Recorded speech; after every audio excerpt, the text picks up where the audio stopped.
이 시간 하나님께서 우리에게 주시는 말씀은 누가복음 2장 8절부터 14절까지 말씀입니다. 신약성경 89페이지 누가복음 2장 8절부터 14절까지 말씀입니다. 신약성경 89페이지 누가복음 2장 8절부터 14절까지 말씀 제가 봉독하도록 하겠습니다. 그 지역의 목자들이 밤에 밖에서 자기 양떼를 지키더니 주의 사자가 곁에 서고 주의 영광이 그들을 두루 비추매 크게 무서워하는지라. 천사가 이르되 무서워하지 말라. 보라, 내가 온 백성에게 미칠 큰 기쁨의 좋은 소식을 너희에게 전하노라. 오늘 다윗의 동네에 너희를 위하여 구주가 나셨으니 곧 그리스도 주시니라. 너희가 가서 강보에 쌓여 구유에 뉘어 있는 아기를 보리니 이것이 너희에게 표적이니라 하더니 호련히 수많은 천군이 그 천사와 함께 하나님을 찬송하여 이르되 지극히 높은 곳에서는 하나님께 영광이요 땅에서는 하나님이 기뻐하신 사람들 중에 평화로다 하니라. 아멘. 먼저 오 베들레헴 작은 마을이라는 영상을 보시고 또한 목사님 나오셔서 성탄의 소식이란 제목으로 말씀 전해 주시겠습니다.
한국교회 총연합회 한교총에서 준비해서 각 교회에 보조 자료로 보낸 내용이 조금 전에 본 화면입니다.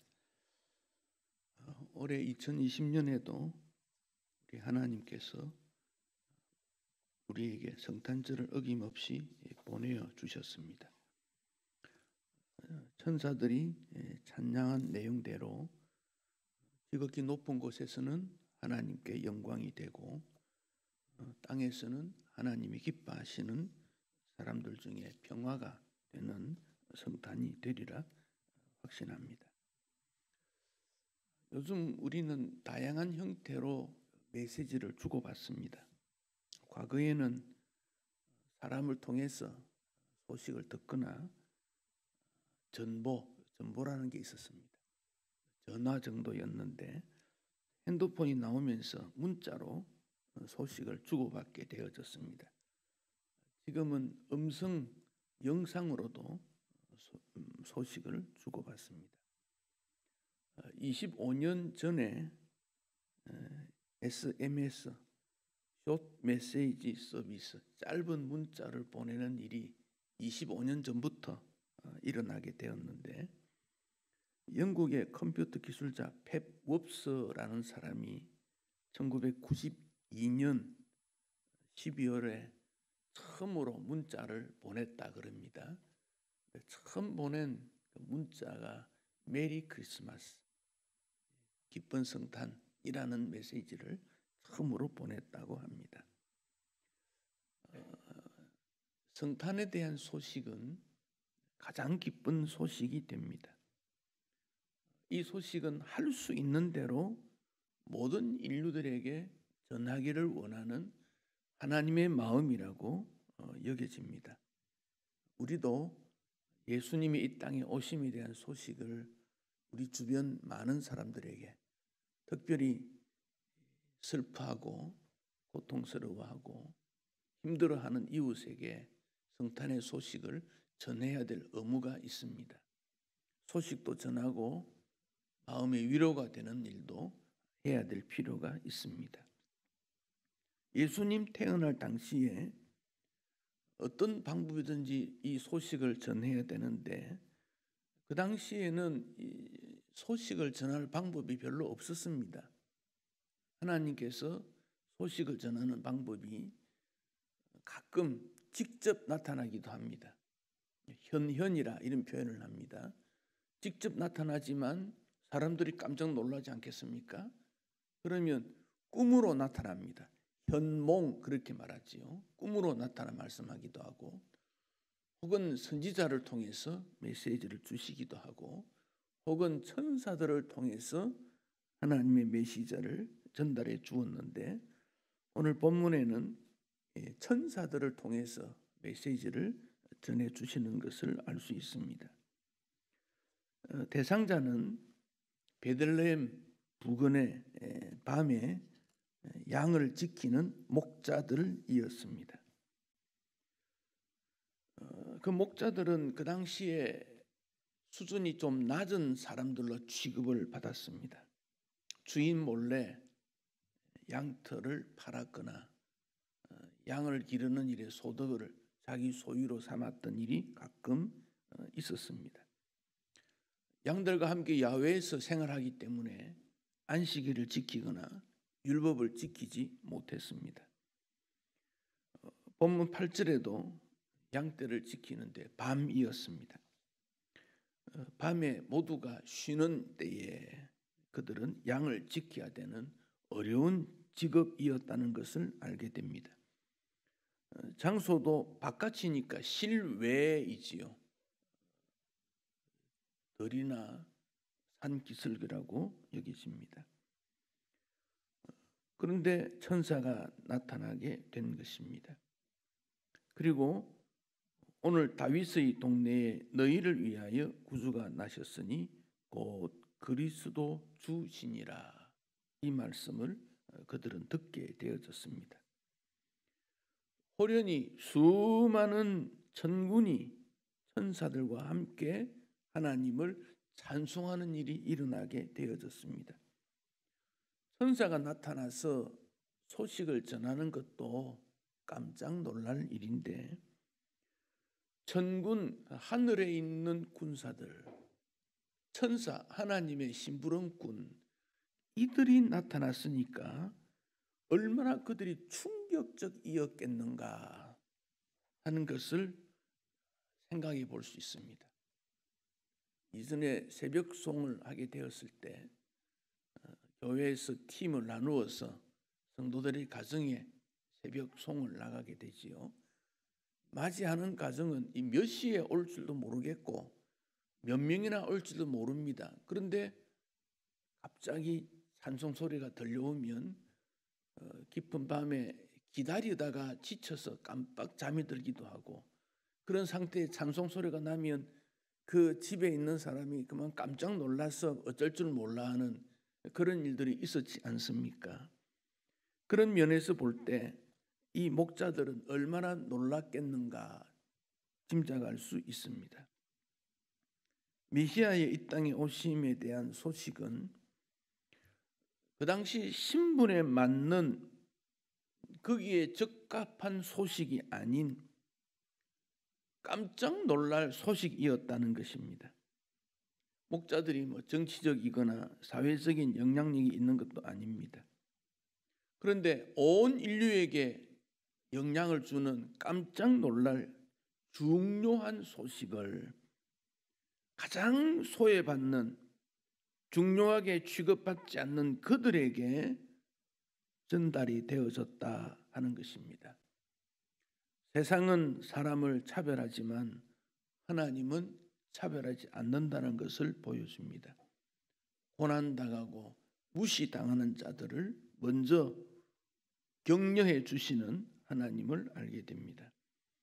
복음은 가난하고 죄인으로 취급받으며 소외받는 자들에게도 기쁜 소식이 되기 때문에 그렇습니다. 예수님이 이 땅에 오셔서 행하셨던 모든 일도 그렇습니다. 어떤 조건이 있거나 상대방에 따라서 우리 예수님이 만나 주시거나 이적을 베푸신 것이 아니라 아무도 돌봐주지 않는 연약한 자들에게 우리 주님은 찾아가셨고 기적을 베풀어 주셨습니다. 이 베들레헴의 다윗의 동네 이새가 있었지 않습니까? 사무엘 선지자가 다윗에게 기름 부음을 받으러 갔을 때도 사무엘은 용모와 키를 보려고 했었던 것 같습니다. 그때 하나님께서는 사람과 같지 않다고 말씀하시고 중심을 보신다. 하나님께서 보시는 기준은 다르다고 말씀을 해 주셨습니다. 맥스 루케이도라는 목사는 왜 하나님께서 목자들에게 제일 먼저 소식을 전했을까 하면서 상상력을 발휘했습니다. 만일 바리새인들에게 예수의 탄생 소식을 전했다면 그들은 세미나를 했을 거다. 만일 정치가들에게 제일 먼저 예수의 탄생을 알았다면 그 사실을 아는 사람이 있느냐? 그렇게 말하며 시간을 허비했을 것이다. 만일 기업가에게 제일 먼저 소식을 전했다면 그들은 일정을 살펴보며 언제 가야 될까라고 말했을 것이다. 그러나 목자들에게 성탄의 소식이 전해진 것은 그들은 보고 들은 대로 행동했기 때문이다. 행동하는 대상자, 목자라고 말했습니다. 왜 그렇게 말했습니까? 천사들이 떠나 하늘로 가니까 목자들은 베들레헴으로 가자고 말했습니다. 16절에는 빨리 가서 아기를 찾는다고 했습니다. 그러니 목자들은 들은 대로 행동하는 신앙인이었다는 것입니다. 오늘 현대인들이 설교를 듣기만 하고 실천하는 일은 너무 늦은 것은 아닌가, 미루는 것은 아닌가, 우리 자신을 점검해 보아야 합니다. 양떼도 두고 빨리 가서 복음에 대한 반응을 보였던 목자들, 기다렸던 메시아가 이 땅에 오셨다는 것을 행동했던 목자들, 그래서 하나님께서 목자들에게 성탄의 첫 소식을 전하지 않았나, 그런 생각도 해봅니다.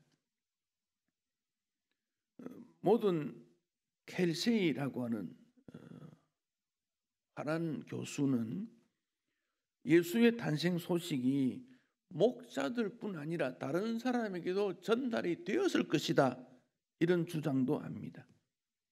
동방의 박사들이 신비한 별을 보고 예수의 탄생을 알았던 것처럼 각양각색 방법으로 성탄의 소식은 전해졌을 거다, 그렇게 말합니다. 베들레헴 시내 안에서 잠자던 그들에게도, 상인이나 여관 주인에게도, 어쩌면 헤롯 왕이나 궁궐의 신하들에게도 이 소식이 전해졌을 것이다. 그러나 그들은 잠자리에서 일어나지 않았고 그 다음 날 그들에게 일어난 일을 서로 이야기하며 머물렀고 무시했던 것이지만 목자들은 천사의 말을 믿었다, 이렇게 주장하고 있습니다. 그렇기 때문에 그들은 천사들이 떠나 하늘로 올라간 다음 즉시 아기 예수님을 찾아갔다 하는 것입니다. 그래서 성탄 카드에는 보면 목자들이 아기 예수를 경배하는 그림을 그려준 것을 볼 수 있습니다. 사랑하는 성도 여러분, 이 땅에 오신 예수님 영접해야 합니다. 우리 예수님이 낮은 곳으로 오셨습니다. 우리의 사랑을, 우리의 관심을 주님은 원하십니다. 하늘을 떠나 이 땅에 오신 예수님, 그 사건은 굉장한 사건이요 신비로운 일입니다. 하늘 영광을 포기하고 이 땅에 오신 그 예수님의 모습, 우리는 반드시 만나야 되고 우리 마음에 모셔야 되고 2000년 전 사건이지만 오늘도 재현됨으로 예배를 통해서 주님을 만날 수 있어야 됩니다. 주님을 만나지 못한다면 우리에게 성탄이 될 이유가 없습니다. 단순한 사람들이 즐기는 또 하루의 날로 지날 것입니다. 그러나 목자들이 아기 예수의 탄생을 믿고 찾아갔고 경배했다는 것은 우리가 어떤 모습으로 주님을 섬겨야 할 것인지를 잘 보여주고 있습니다. 그때 주의 영광이 두루 비쳤다. 그렇게 말했습니다. 9절 말씀. 주의 영광이 두루 비치매. 목자들은 이런 모습을 처음 보았을 것입니다. 들어본 적도 없는, 무엇이라고 설명할 수 없는, 그래서 주의 영광 이렇게 표현했습니다. 출애굽기 24장에 즉 모세가 시내산에서 십계명을 받아들였을 때 그때의 그 배경 설명을 출애굽기 24장에서 보여줍니다. 여호와의 영광이 시내산 위에 머물렀고 구름이 여세 동안 산을 가리더니 일곱째 날 여호와께서 구름 가운데서 모세를 부르시니라. 산 위에 여호와의 영광이 이스라엘 자손들 눈에는 맹렬한 불같이 보였고 모세는 구름 속으로 들어가서 산 위에서 올랐으며 모세가 40일 40야를 산에 있으니라. 시내산에 임하신 하나님의 영광을 이스라엘 백성들은 맹렬한 불 같은 모습으로 보았다 그랬습니다. 그리고는 큰 소리가 들려났습니다. 산이 진동할 만큼 하나님의 영광이 나타나게 될 때 사람은 그것을 어떤 방법이든지 감당할 수가 없습니다.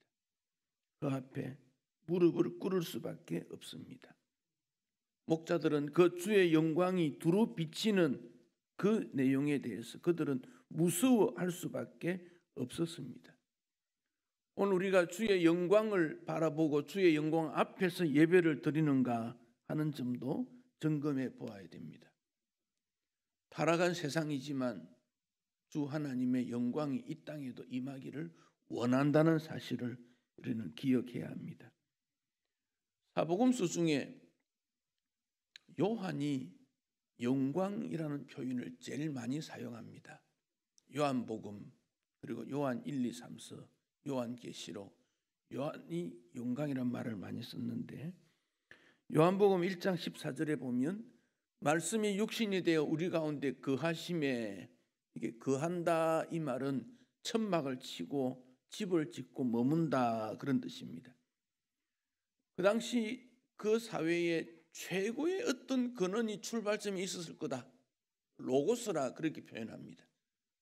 그 말을 우리말로 번역할 단어가 없습니다. 그래서 말씀 그렇게 번역했습니다. 말씀이 육신, 사람이 몸으로 변해서 우리 가운데 머무시고 거하시고 집을 짓고 그랬습니다. 그래서 우리가 그의 영광을 보니 하나님을 믿는 그의 백성들이 그 사실을 볼 수 있다는 관점, 영안이 열린다는 것이 얼마나 중요한가 모릅니다. 보니 아버지의 독생자의 영광이요, 성부 하나님의 아들 성자 예수님의 영광스러운 모습인데, 그분은 은혜와 진리가 충만했다.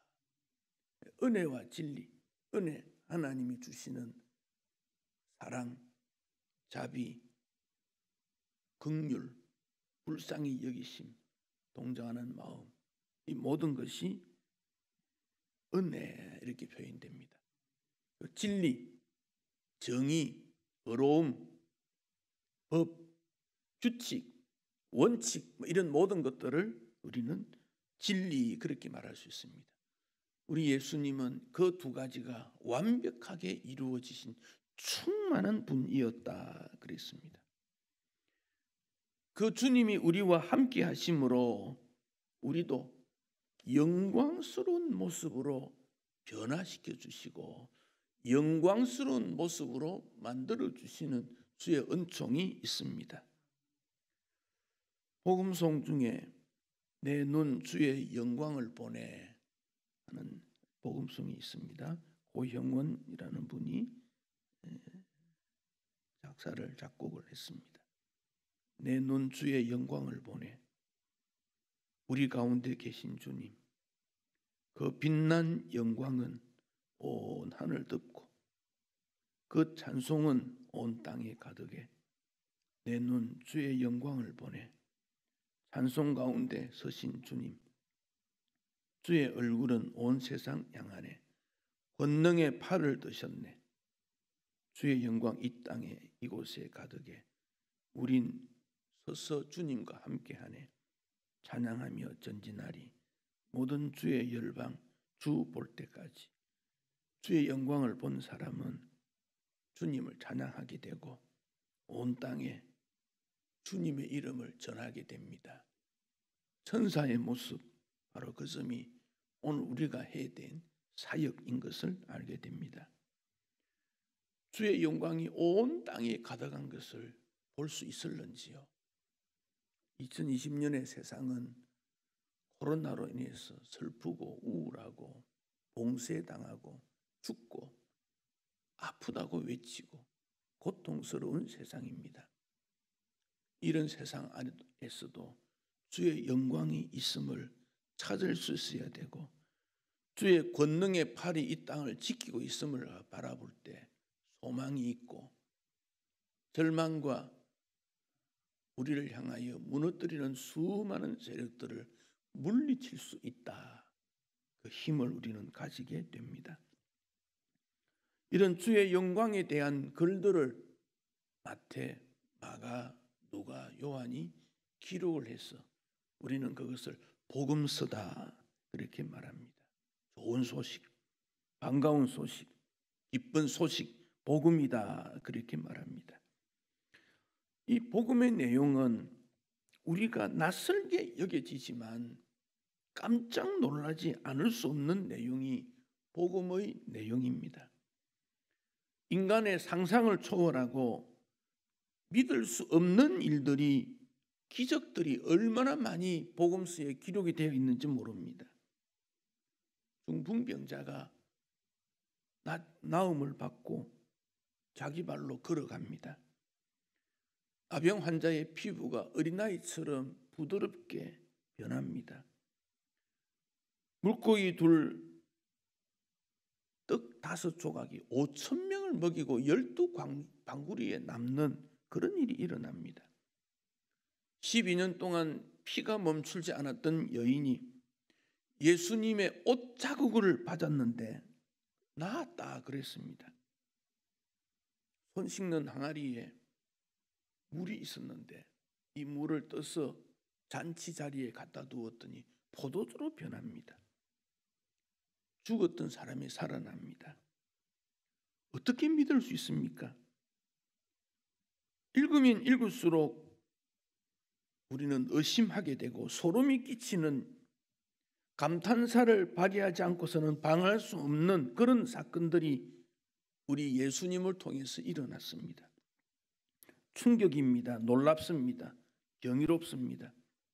기뻐집니다. 눈물이 흐릅니다. 우리 마음에 갈증이 더 일어나고 소망이 담겨지는 것이 복음의 내용입니다. 이 복음이 세상을 변화시킵니다. 세상을 뒤집어 놓습니다. 강력한 힘이 일어나는 것을 보게 됩니다.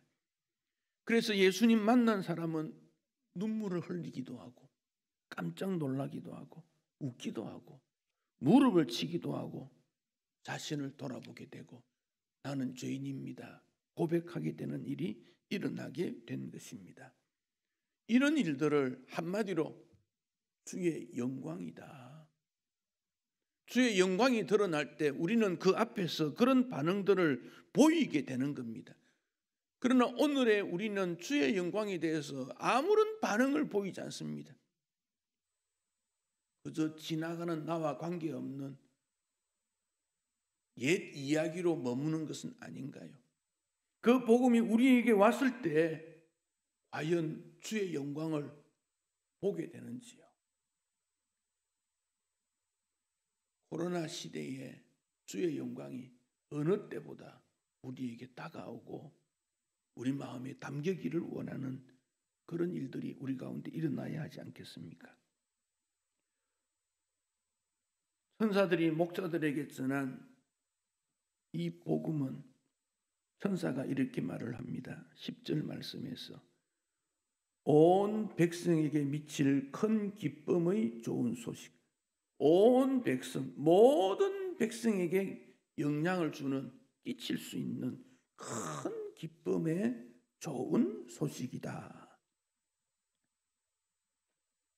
목자들이 생각할 때 유대인들이 전통적으로 믿어왔고 가르쳐온 하나님의 구원은 유대인에게만 해당되는 줄 알았습니다. 그들만 선택의 대상으로 여겼기 때문입니다. 그런데 온 백성에게 영향을 주는 끼치는 좋은 소식이라 이걸 어떻게 받아들이겠느냐 하는 겁니다. 목자들은 하나님을 사람을 차별하는 분으로 알았습니다. 그러니까 예루살렘 성전의 신분에 따라 접근 방법이 달랐다는 겁니다. 제일 먼 곳에 이방인의 뜰, 이방인들만 모입니다. 여인의 뜰, 여인과 아이들만 들어갑니다. 유대인들이 머무는 그곳은 이스라엘 남자들만 들어갑니다. 그 안에 제사장의 뜰은 제사장만 들어갑니다. 그 현장에 아무도 접근할 수 없습니다. 이방인, 장애인, 여인, 노인, 어린아이 제사 현장에 갈 수가 없습니다. 철저히 차별되었습니다. 그런데 천사들은 온 백성에게 미치는 그 누굽니까? 이방인, 여인, 장애인, 가난한 사람, 목자들도 차별 없이 이 소식을 들을 수 있다. 복음의 역사입니다. 복음이 세상에 전파되니까 인간의 자유가 무엇인지 알게 되고 평등이 무엇인지 알게 되고 어떻게 살아야 되는지 아는 도전의 역사가 일어나지 않았습니까? 그러므로 사람들은 모두 모여서 교회를 이루고 하나님을 경배하는 일들이 일어나게 되어지고 교회를 세우게 된 것입니다. 이것을 어려운 말로 복음의 보편성 이런 말로 합니다. 복음의 보편성. 즉 예수님은 모든 사람을 위해 죽으셨다는 겁니다. 복음은 모든 사람을 위한 것입니다. 특정한 민족, 특정한 시대, 특정한 지역, 특정한 지위가 아니라 모든 사람. 그래서 이 복음은 우리의 것으로만 머물러서는 안 됩니다. 모든 사람이 듣고 영향을 받을 수 있는 소외받고 실패하고 무시당하고 가난한 그들에게도 복음은 전파되어야 합니다. 그 당시 평화는 팍스 로마나, 로마라는 정치적인 평화, 로마라는 나라를 중심이 된 경제적인 평화, 신분적 평화를 말했을 때 우리 주님은 그건 아니다. 그건 거짓이다. 예수 그리스도를 통한 십자가를 통한 평화, 하나님과 인간이 소통되고 모든 사람이 하나가 되는 참된 평화를 말씀하셔서 유대인과 이방인의 담이 허물어졌고 성령으로 말미암아 너와 나 사이에 담이 무너지고 부자와 가난한 사람이 담이 무너져서 하나가 되는 복음 역사가 일어나게 된 것입니다. 오늘 화려한 도시에 CCTV가 얼마나 많은지 모릅니다. 고급 아파트나 중요한 건물에 출입하면 자격이 제한됩니다. 이스라엘과 팔레스틴 사이에도 높이 8m의 시멘트 장막이 쳐져 있습니다. 남과 북에 철조망이 가로막혀져 있습니다. 이런 모든 일을 허물어뜨리는 것은 예수의 복음, 성탄의 메시지 뿐입니다. 바울은 우리 예수님이 오신 것에 대해서 부요하신 자로서 우리를 위하여 가난하게 되셨다. 우리 주님은 부유합니다. 풍부합니다. 모든 것 할 수 있습니다. 그러나 우리를 위해서 다 내려놓는 가난하게 되신 것은 가난한 우리를 부유하게 하기 위해서 그래 하셨다고 말씀했습니다. 우리 예수님은 가난해지실 뿐 아니라 친히 낮아지시고 약해지시고 가난한 자의 친구가 되시고 두버릇도 가지지 아니하시고 머리 둘 곳도 없다고 말씀해 주셨습니다. 왕으로 오셨지만 헤롯이 죽이려고 할 때 도망을 가야 했습니다. 어렸을 때 노동의 수고를 하셨습니다. 이사야 선지자는 그 예수님을 고난의 종이다 그렇게 말했습니다. 고난과 고통의 대명사 예수입니다. 성탄의 정신은 바로 이런 고난과 고통을 짊어진 사람들에게 영향을 주는 좋은 소식, 구주가 오셨다는 것을 전하는 것이 바로 성탄이기 때문에 그렇습니다.